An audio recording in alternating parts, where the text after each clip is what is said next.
Good evening and welcome to another exciting episode of your favorite show, She Is, the show that empowers women all over the world to believe in themselves and set out to achieve their dreams despite whatever challenge the life throws at them. The show is proudly brought to you by Smile GH Photography. Smile GH is a production house that are experts in the production of all your events. So if you want that wedding, that anniversary of yours captured with style and quality, call Smile GH Photography on 026-1089-346 or 024-0081-636. Also follow them on all social media platforms at Smile GH Photography. Also thanks to Templessy Court. Templessy Court is a home away from home. If you want a place to relax with the family or a place to have that conference meeting, Templessy Court is the place to be. Templessy Court is located inside Jolu, right opposite the Embassy of Equatorial Guinea. Contact Templessy Court on 0244-730025 or 0244-292520. Also thanks to Ogidi Brown Enterprise. Ogidi Brown Enterprise, they are producers and distributors of King Marble, beautiful and affordable tiles. So if you want some to beautify your homes with your offices, call them on 020-2065-920. 020-2065-920. Also thanks to Smart Trends. Smart Trends, if you want any casual wear for your weddings, for your parties, anything nice, call them and they will hook you up on 027-13-81428.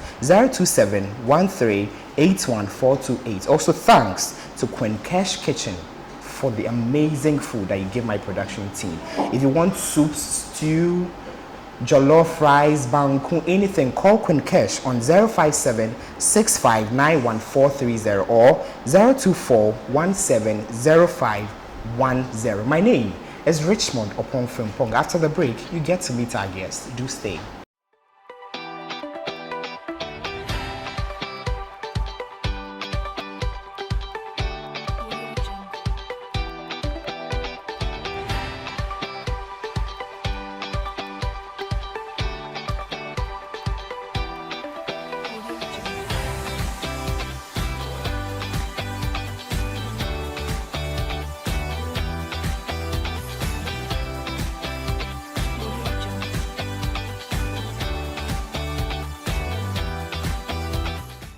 Welcome back. If you just tuned in, you're watching She Is. You've not missed anything. We are just about introducing our guest. Today on the show, we have Mrs.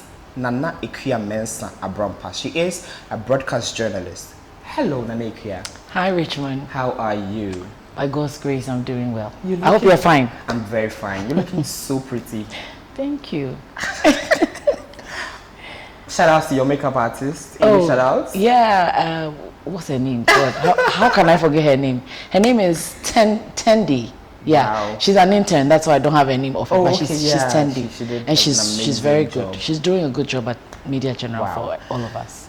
Now, Nana Akua, I know you to be on TV. I know you at TV3, but there's always a behind the scenes from where you're coming from. Let's start off from growing up. Where'd you come from? Who's Nana Akua Mensah? Okay, so Nana Akua Mensah-Aborampah was my maiden name. Okay. Before I decided to switch in 2014 to Nana Akua Mensah-Aborampah. Okay. Because it's quite long. I often omit the Iwachiwa. So yeah, born on June 8th, come from Chifu Mampong in the central region, and I'm the eldest of 3 children. I have 2 brothers, and I'm the eldest. Yeah, basically, I think that's it. What schools did you attend growing up? Okay, so my primary level, I started from Association International, and then I went to Presec, and then junior high school, I switched to St. Andrews GSS, which was also part of Presec. Senior high school, I did Krobo Girls Senior High School. Krobo is shining. Oh yes. I did Krobo Girls Senior High School, and then I did Ghana Institute of Journalism. I had a 2-year diploma there. Okay. Then I switched to do human resource at the Wisconsin International University of Ghana. Yes. Okay. I did my degree there. And then somewhere 2018, I did my master's back at Ghana Institute of Journalism. Okay, now, how would you describe your personality growing up? Were you the shy type? Were you the tomboy? What was your personality like? Well, for one, I know I was very confident. Two, I was tenacious everywhere. And humor was all over me. Yeah. Very humorous everywhere I find myself. And I'm humble as well. Yeah. The tomboyish thing was a bit when I was in primary, junior high school, because I didn't like befriending ladies. The ladies were always either kissing ass or gossiping here and there. Yeah. So I'd rather stick to the guys. And I loved sports. Okay. So that's why I was always stuck to the guys. Yeah, I'd rather stay with the guys. They flow. And they hardly fight. Exactly. They fight 2 seconds, they make up. Yeah, so you always find me in their midst. Till I went to a girls' school, and then I switched a bit. Even there, I was still having my tomboy attitude because I was more into sports, football, basketball. But were there any difficulties? Athletics. No. There wasn't. I blended. Anytime I had to, I did. I switched when I feel like. Yeah. So in terms of my appearance, I love my jeans and my tops, and I love my dresses if I'm supposed to wear my dresses. I'm a lady when I want to be a lady, and I am like off when I want to be off. But it had to change at a point. Getting into my career and where I find myself, I had to come out as the lady that I am. But once a while, I switch off a bit, especially on weekends. You see me, the other side of me. So it was a mixture of Now, growing everything. up, who did you look up to? What did you want to become in future? So I wanted to be a lawyer because I loved debate. I loved arguments. Anywhere there's a gathering and there's a lot of noise, look out for Nanikia and you find me there. Yes. Anywhere there's a quarrel, I'll be in the middle trying to, I still do, trying to make sure that each party is heard, and then we decide on who is guilty or not guilty. So at a point in senior high school, I started developing the love for journalism, especially when I go home and then I watch the Gifty Aunties and I watch the Nanaba Namoas and I watch the Emma Morrisons. I actually started talking like Emma Morrison at a point. Then I threw the dream of being a lawyer away when I got to know my cousin was a lawyer, and he told me everything he had to go through, all the stress and the constitution, reading the books, going to court, and the big books I saw in his room.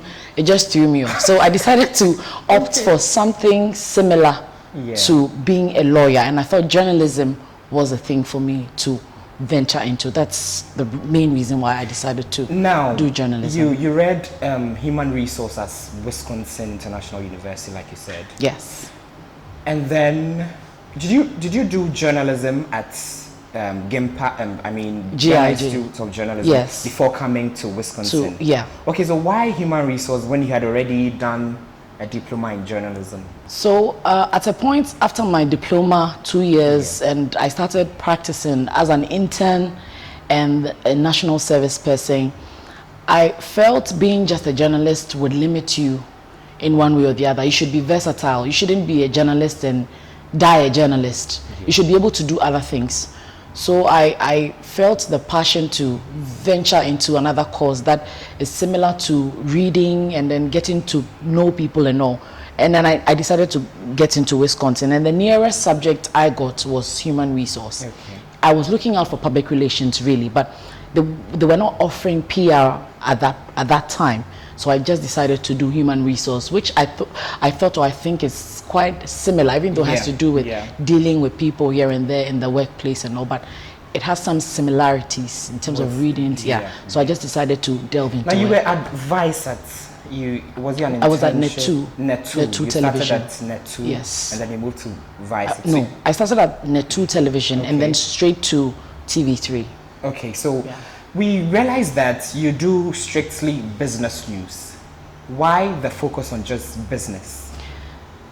If I tell you the business journey, it's quite interesting. I am the free-to-go type who would love to do human interest stories that will impact the lives of people. That is how I started.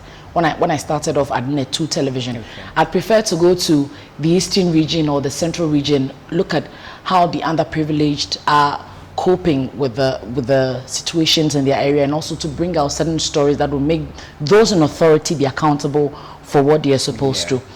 Then my bosses decided to move me to the sports department because they thought I had a flair for sports. I don't know if it's because of how I carried myself. So that's where my dad found you. I'm sure. So I started doing sports. It wasn't easy. And then about 4 months later, my boss thought I could do better in business. So I should just try the business news. So there was this business, 1 hour business program on Netu television as early as 6 a.m. Myself and my other colleague, Kuku Temi, we were doing that together. And that's where business started for me. Even though I was blending the main news bulletin to the business news. But it got intense when I moved to TV3. At TV3, I actually wanted to move away from business. I wanted to be an all-round person so that I wouldn't be boxed in one area. And you know, when you're boxed in one area, you're not too visible. Exactly. Like the other, the main news. Business news is just some few minutes and then you are done. You can't expose yourself a lot. A section of the news you just come in. It's about 10 minutes of the whole bulletin, which I thought I couldn't do much. But as hard as I tried, I started off in the main news, and then little by little, my bosses decided to push me again back to do business. I couldn't run away from it. That's how come I'm still stuck in there. The deputy business news editor for Media General. Yes. Wow. Now, I want to know, growing up, what were some of the challenges? I mean, you said you are from the central region. Yeah. What were some of the challenges growing up? Did you have it all rosy? And would you say whatever you went through is what has built you into becoming the focused person that you are now? You mentioned the central region. Trust me, I've been there for how many times? Just three times. Wow. I actually grew up here in Accra. Okay. My mom tells me after I was delivered, or after they delivered me, I went to my region for some 3 months or so, and then I came back. And the last time I went to my village was when my grandmother died. That was some 8 years ago. Don't worry, I'll visit my village soon. So I grew up here in Accra with my siblings. My childhood was rosy because I was the only girl for 6 years. I enjoyed it for 6 years, the pampering and all, till my siblings, my 2 brothers came in. And it wasn't that easy for my parents, especially at the senior high school level. My dad is a business person. He's not the office type. My mom is a trader. So at a point, things became a bit difficult for us. So I had to even go to school, senior high school, with an empty box. No gari, no biscuits. You know how the rich kids do it when you go to senior high school. But it didn't really bother me because I knew what I wanted to do and what I wanted to come out to be. Even though I had that experience, I still had some people backing me up, friends who would either share their boxes with me and all. And apart from that, when I went to GIJ, it wasn't easy still. We were still having challenges in the house. So especially when it gets to exam time, you know, when you haven't paid your fees in full, you wouldn't be. So I think I missed 2 of my papers because I hadn't settled my fees. I had to resort to some friends to help me be able to pay my fees. And then at the end, when my dad was able to get all the money, we paid them back. So it wasn't smooth for the 2 years, but I still remained focused. It was difficult. I wouldn't lie to you. It was really difficult, but I still wanted to come out as what I wanted to be.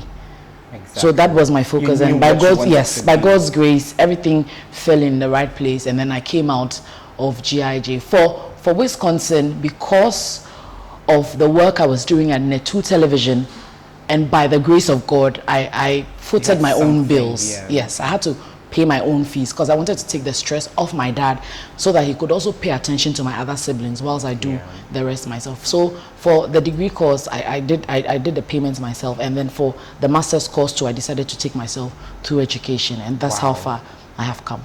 Wow, you were a tough girl. Oh yeah. So after the break, we talk about marriage, work, challenges. Do stay.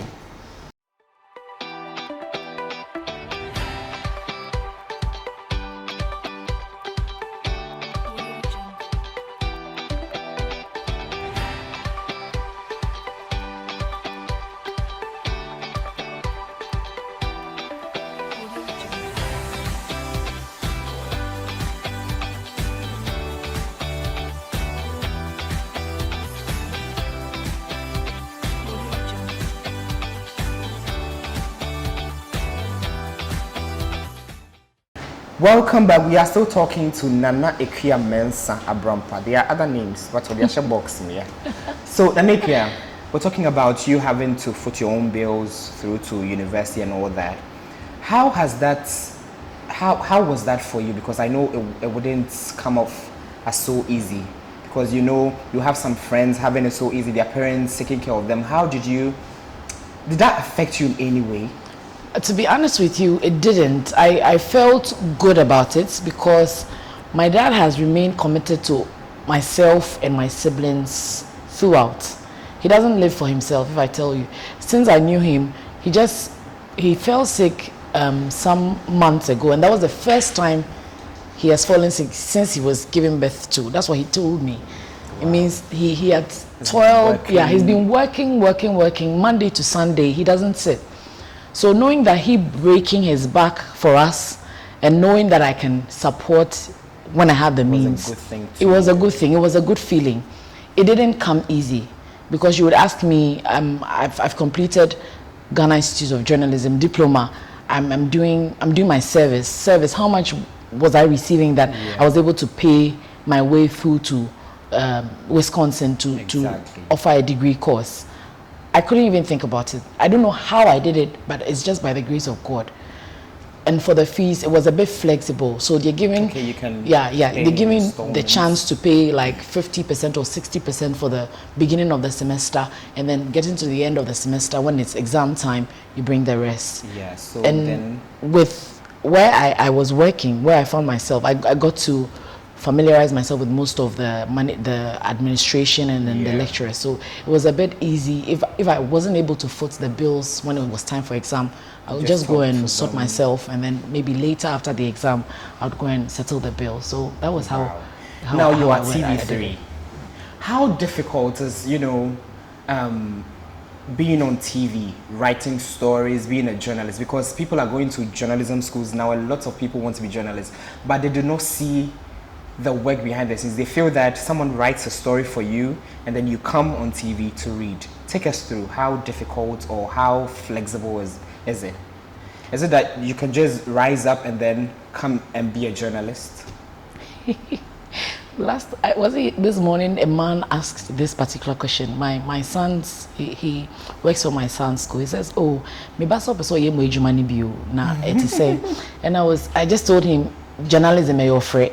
Yes. It's a calling. I'm telling you, because if it's about the passion, okay, sikani ho here, but it's about the passion. If you don't have the passion for journalism, you cannot do it. Yeah. I know some people who have been to the newsroom TV3, they worked for just 4 days and the person just resigned because he couldn't adapt to the situation. And moving from Net2 television, which was a bit flexible, to TV3, the move wasn't that easy. Where I found myself, TV3's environment was different. It was a busy environment and you can't afford to relax. Yes. You always want to be a step ahead.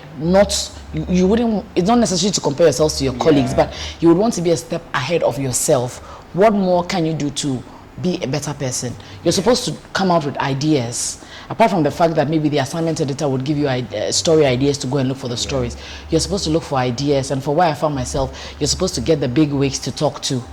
What is behind the figures? We mentioned all the inflation figures. We mentioned all the hard economic figures. Behind the figures, how does it relate to the individual, or my mother working at the Mokola markets, or my uncle who is a fisherman? How does he benefit from these figures? So you would have to go beyond your expectation, do the stories. And I was a producer, or I am a producer. So apart from doing the stories, I have to produce also for programs that I am a producer on. And then presentation is also key. So you go stress yourself out, do all the stories, make sure you edit, you do the voice editing, the video editing, make sure your stories are set. And then I would have to go change, do makeup, and go and stand there and make sure my face is all good like that, like nothing has happened. I know. So it's not that easy. Some people have it the other way around. There are some people who are just anchors, but I think even now that has changed. When someone would just stay at home and come and just read. I think they've changed the trend now. Now they want everyone to produce a story. So you do the field work and then you come in to do the studio work. That makes it easier for you to be able to relate to the stories you read, not just coming to sit there and read the stories to whoever is listening to you. No, you have to get accustomed with whatever you're reading to make meaning before you make meaning to the person listening to you on the other side of your television. So it's not that rosy. No, exactly. It's not. Now it's fun. It's fun. It's very fun. I mean, that's when you're passionate about it. It will be fun to you, and it will come off as easy. But it's not so easy. No. Now let's switch a bit. When did you meet Mr. Mensah? Mr. Mensah-Aborampah. Mr. Mensah-Aborampah. When was it? When you were at TV3, and how was it like? Was that? No, it wasn't at TV3. It was way back before I even went to Ghana Institute of Journalism. Hey, wow! After senior high school. Hey. Yes, because we were in the same church. We grew together, basically. Oh, okay. So we're in the same church. We were friends. Were we friends? No, we're actually not friends. We were not friends. Okay. His friend liked me. Hey. And his friend asked him to come and, talk the POP, the POP kind of feeling. So he also approached and he fell in the water. Oh! So that's how it started. So wait. If I'm getting you, his friend actually liked you. His friend liked me. And asked him to come and, They can be mommy, kind of. Yeah. And then he actually Obekano. And no tone. Hey, Mr. Mensah-Aborampah. That's why did you do that to your friend? So they were even wondering why their friend couldn't talk to me, get me. We were all friends. Yeah. But I wasn't so much into him like that. Okay, I said there was something about Mr. Mensah-Aborampah. Interesting. I wasn't even looking at him more. Hey, so what was he was not under my radar. He was nowhere under my radar. So what happened? I don't know. It just happened. No, it cannot just happen. Oh no, trust me. Something about him. So we became friends. He actually also had a crush on another friend of mine, a neighbor friend. So he used to come there, and then I was trying to also work out my neighbor friend. You people are growing and moving. And conversations, calls, late night calls, and all. And one thing moved to please. That's all you need to know. And one thing moved to another. 3. No, just 2. 2 amazing. 2 boys. Wow. Papa Kofi and Nana Yao. Shout outs to Papa Kofi and Nana Yao. There's a story behind how Daddy and Mommy met. Now there's this notion outside that women in the media are, because of the kind of the cars and the flashy lifestyle they live, people say there's no money in journalism. But then you see a news anchor on TV and then on Instagram posting flashy cars, expensive weaves and all that. What are you going to say about that? But have you thought of the fact that the person or the people who would be doing that may be in other ventures? Have other businesses. Yeah, may have other businesses, because I don't do just business journalism or journalism. I'm also an entrepreneur. I do PR for my husband's business. It's Mensah-Aborampah Clothing. Okay. We're into footwear, strictly Ghanaian made footwear. We do bags. We do belts. We do other things, and we are venturing into other things in the near future. I'll tell you about that later. But so. Well, exactly. Yeah, but journalism is not for the bounty. I wouldn't like it. It's not like there's a lot of money there. So it's about the connections and the networking. Yeah. If you are a journalist and you have a good network base, if you are connected, I think that is what leads you to get some of the contracts and then the other businesses that will fetch you some more income. But if you want to rely on your salary, that is your problem. That trust me. They show that by 15, they'll be checking into which I almost send me you'll be checking that. But apart from that, journalism is not about the money. It's not all that. You wouldn't get all that money there. I have senior colleagues I look up to who are not just doing the work that they're doing. They present and no. After the presentation, what next? They go out to do gigs. They do MC gigs. They do other gigs. Some sell, some do a lot of things. So I'm sure that's how most of them make some of their monies. Well, there's always a bad nut in the soup. Of course. Yes, but genuinely, I think these are some of the things. Now, so what would be the advice to anyone watching who wants to be a journalist, what would you tell the person who's watching you now? Because a lot of people love you. My dad is a fan. Shout out to your dad. Shout out to your dad. Daddy, I interviewed Nane here, and you'll be so happy. So what would be advice to anyone watching who wants to be a journalist? Because they see all that you're on TV, speaking fluent English, you're so eloquent and all that, and they want to be like you, but they do not see the work behind the scenes. Because I was speaking to you, I think, last night, and about 10 p.m. and that was when you were now leaving the office. Yes, I had to complete the day's work. Exactly. So did you not know? So now advice to anyone who wants to be in I never discourage when you want to do journalism, even though I said no child of mine is going to be a journalist. Oh, but I never no. If he grows and he wants to be, I'll just encourage him to. And I'll never discourage you to be not to be a journalist. But you should have the passion to be a journalist. Now lately people say passion in hobium, because people think you don't get what you give out. You stress, you go to the sun and all, but you don't get the money you need at the end of the day. But you should just remain focused and don't couch yourself as if you want to be like Richmond or you want to be like Nanekia. So everything you do it just like Nanekia, or everything you do it just like a particular person. Couch a niche for yourself. Exactly. So if you're looking up to someone, you pick the good things that you can pick and be yourself, because you would never know what you get in being yourself. Yeah. But if you want to be a journalist, just focus and read wide. Yeah. In the current dispensation we find ourselves, if you want to be a journalist and you don't know too much about issues on current affairs, social issues and everything, trust me, you would flop in that interview you go for, because they look out for everything. Now they look beyond the beauty, and then how do you call it? Is it picture something? Picture beauty or what? Picture beauty. When you sit in the camera, they said, "Oh, you are photogenic." Yeah, they look beyond that. They want to know what you have behind that beauty, what intellect you have behind that beauty. What more can you offer when you're giving an emergency interview? Would you deliver? That's what every employer is looking out for now. So make sure you arm yourself if you want to be a journalist. Read wide, stay focused, and just be yourself. Now, basically, coming to the being photogenic and all that, it is said that actually, I don't know, producers or how do I put this? But before you go on the news, you must have a face and all that. How do managers select who goes to read the news?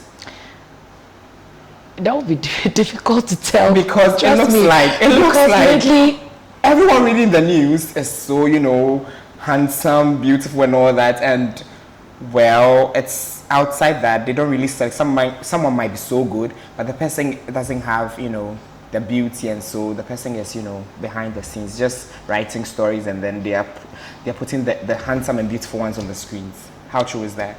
Well, I wouldn't be able to speak for all the employers, because they know what they want and they know what they see, so they decide who they choose to put on air. But I don't think that is the fact. Well, it's debatable. What you're just saying is debatable. In some quarters, it happens. I wouldn't be able to speak for everybody, but definitely they look at that. What happens at TV3? No, that's not what happens at TV3. Okay. TV3, apart from satisfying the consumer or the viewers and the listeners, also want to give out the best. And then you sit on TV, you may be beautiful, but you're not audible enough. You don't smile, you don't know. I don't think that they would use you, and because that wouldn't be good for marketing as well. Yeah. But as to how they select, it would be difficult to. I wouldn't want to get into that conversation with you, but I think we should leave it there. Okay. So it depends on what they want and what they seek to get at the end. That determines who should be on air and who shouldn't be on air. There's a little bit of politics also everywhere. It's not just in the media. There's politics everywhere. So you get a bit of that also. So it's a mixture of everything. Wow. It's a mixture of everything. Now, Akua Mensah, we know, yes, you're on TV as a journalist. What other stuff you do? You mentioned you do PR for your husband's business. Right. What should we expect from you? And then in the next 5 years, where do you see yourself? This 5 years question. Where do you see yourself tomorrow, the next day? What do you want to become? Okay, so apart from TV, and I must say I'm even on a bit of break on TV now. I do more of story writing. I go out to do more stories for TV, and then I'm on radio as well. I do the major news on 3FM 92.7 every weekday 5:30. It's called Hot Edition. So we pick the hottest headline stories for the day. So for instance, for yesterday, we took that of the court issue, we took that of the LGBTQ matters arising, and some shooting of the police personnel in Kumasi. So we pick the top stories, and then we speak to people in academia as well as government to hold them accountable and also get some answers. So that's what I do mostly now. I do a bit of radio, I do a bit of TV, and I do a little writing also for online. And behind the scenes, as I mentioned, we're building or rebranding Mensah-Aborampah because of the COVID had a lot of impact on the business. So we had to put it on hold. We started restructuring. We want to move from online to an office space where we have an open shop for people to just move in and get their stuff. So let's say 5 years from now, I wouldn't know where I would be, but I'm just leaving everything to God because everything I do, I just look at Him and I know that He has something great for me. But as a brand for Mensah-Aborampah, 5 years from now, we should be employing people because we're looking at widening the business and then getting hair space, a lot of things. I'm sure next 5 years, when you are also on all the TV stations in Ghana and you invite me again, I'll be telling you more of what I have done. So the future is bright and I'm hopeful, and I know that everything is going to fall in place. And for my work as a journalist, I'll continue to use journalism as a tool to impact lives. Beyond the business, how does the human interest of the business stories come out? What solutions do we get from the figures? Not just mentioning the numbers. How is it impacting in people's lives? That is what I look forward to do in the next 5 years and beyond. Now, this I'm asking this because we hear that most employees now, it's like you want to get into, okay, it's actually everywhere, that you must know somebody before you get into an organization or something. Does that happen at TV3? That somebody, I want to be working at TV3, maybe there's space, you hear there's vacancy or something, but then you go for an interview, you are not even called for an interview, but they end up seeing someone who maybe didn't go for the interview or knew somebody there. I wouldn't be able to speak to that, but for my case, I would want to use myself as an example because I haven't had conversations with my other colleagues to find out how they came in. For my story, I had to go for several interviews. I did about 3 interviews before getting into TV3. The first interview, we were about 75 people. We went through the first phase and then they screened and the number was 40. We screened again 10 and then we finally screened and we're just 2 people selected out of that number. Yes. Wow. And I'm sure you've been seeing TV3 advertise that they need newscasters and all. So they open for people to come in. And a lot of people come in, about hundreds of people coming. And at the end of the day, we just pick one person. So it depends on what the employer wants. I haven't heard, in the space of TV3, I haven't heard that someone didn't go through the process and just came in. Okay. Sometimes management would also see someone outside in another media house whom they think can make a lot of impact at TV3. So they would approach the person and then talk through whatever they do. I don't know, but that's what I know. But for my case, that's all I can say. Wow, Naneke, I know people watching your story are really inspired, and so want to hear your final words. What are your final words to anybody that's watching you? Okay, so from past experiences and current experiences, and I'm sure I'm going to experience more, I would just want to tell everyone, especially every woman out there, to stand tall in whatever situation you're going through. And never give up. That is one. Remain focused and don't be shaken by circumstances. A lot of things happen as we speak. A lot of things are going on. Yes. With myself, but in the face of it all, make sure you smile and trust in God. Everything is just going to fall in place. It's not easy, but stand tall. It's not easy, but stand tall. And the God factor. We continue this interview with the Smartness level segment after this break.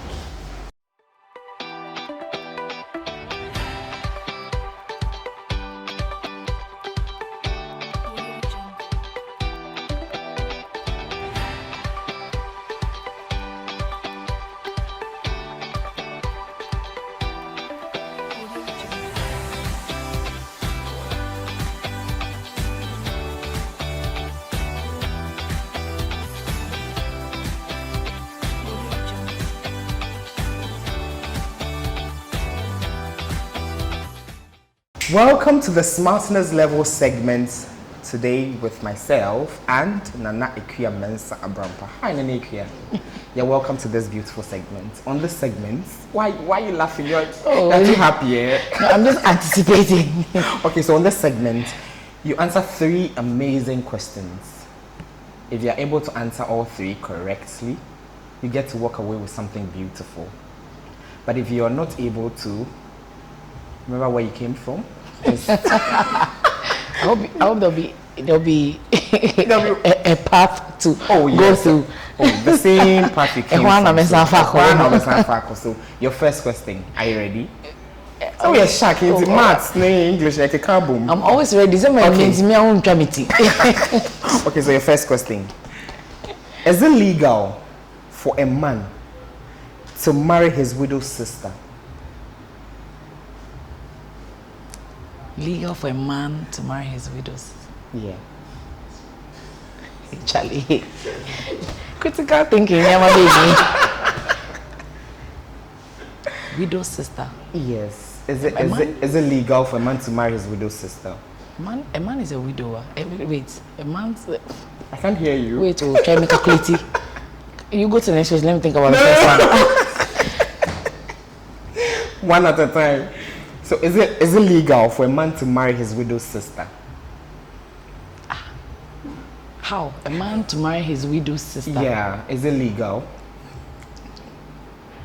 Like, I don't know, I'm thinking so deep like that. Should I help you? Wait there, Bami. Hey, widow's sister. The man is dead. So he's dead. It's not possible. Yeah, but you know what I was trying to find out who the widow is and who the widower is. Like, so you are now thinking about thinking around it. No, the man is dead, so there's nothing like that. Oh, okay, widow sister. Charlie, this is deep, eh? Okay, so your second question. Okay. What's black when you get it, red when you use it, and white when you are all through with it? Black when you get it, red when you use it, and white when you are through with it. What is this? What's the name? What's the name? Oh, it's black when you get it. White when you use it. Charlie, which one? Very simple. Like, I'm starving and then you're making me crack up like that. Should I help you? You have to, Charlie. It's charcoal. Oh man, my uncle. What were you thinking? I think I'm making. See, I was thinking about the blackberries, but it doesn't turn white. See, it's black. When you remove it, it comes in there. How do you see what it is? We are thinking about food because you're hungry. Okay, your final question. Okay. This one, I'm sure you get it. I hope. And again, if you don't get it, okay, so your final question. Okay, so, Nanikia, what can you hold without ever using your hands? What can you hold? Yes, touch without ever using your hands. Inframa. Air. Huh? Or breath. So your final answer? You can hold your breath, but you can't touch it. That's actually correct. No, let me give you a bonus question. This one, we mark at least for my son. Yeah, at least for your this one is a bonus question. So, hello boys, watch mommy. This one, okay. So, Nane Akua's father has 3 daughters. There is 30. There's 20. Who's the last daughter? There's 30. There's 20. Who's the last daughter? Charlie. There's 30, there's 20. 30 what? There's 30, there's Is 20. It age 30, age 20? There's Nonike's father has 3 daughters. There's 30, there's 20. Who's the last daughter? There are 3 daughters. So who's the last daughter? Who is the last daughter? Nonike are the last daughters. There are 3 daughters. So, Nonike. I don't get it actually.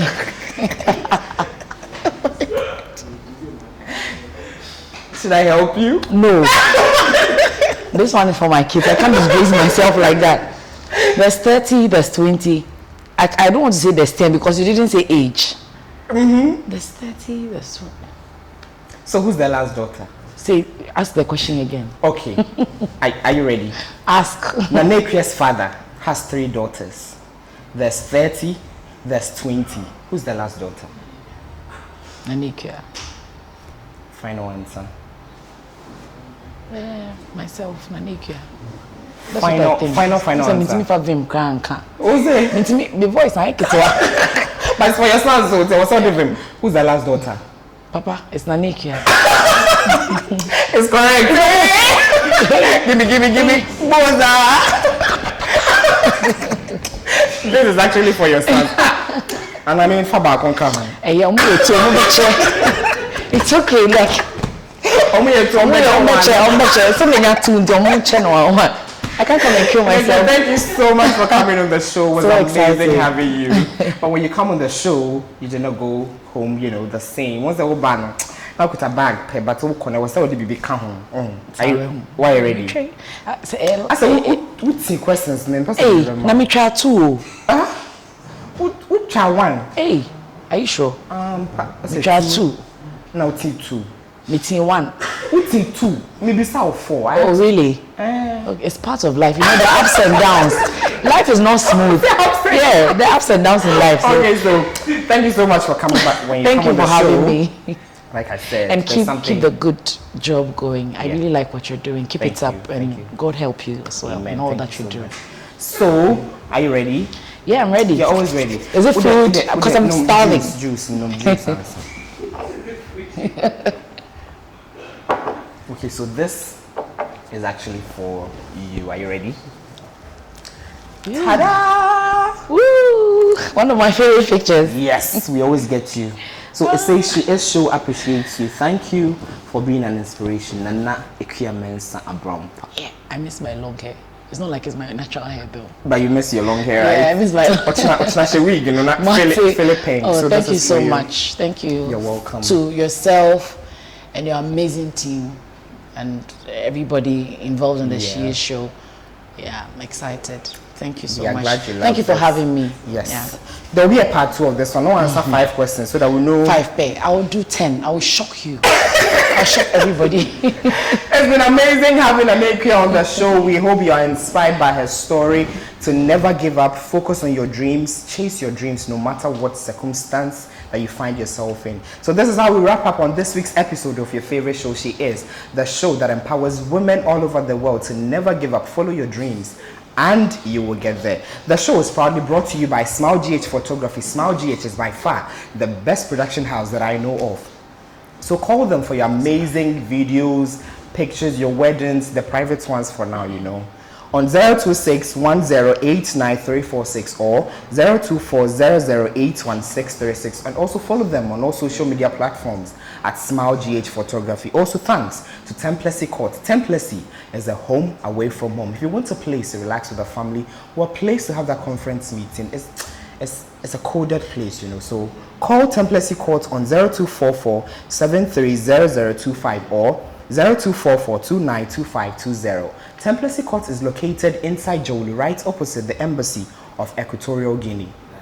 Also thanks to Ogidi Brown Enterprise, they are producers and distributors of Kimabu beautiful and affordable towels. So if you want some for your homes, your offices, call them on 020-2065-920. 020-2065-920. Also thanks to Excellent Framing GH for the beautiful frame that we just gave our guest. So if you have a picture from your weddings, your outings, any memory that you want framed, call them on 050-6153316, 050-6153316, and they will do just that for you. And so thanks to Excellent Framing GH for that. And also thanks to Smart Trends. If you want any casual wear, anything for your weddings, your the boys hangouts, girls, and if you want anything to wear, call Smart Trends on 027-138-1428, 13814228. And finally, thanks to Quenkesh Kitchen for the amazing food that you give my production team.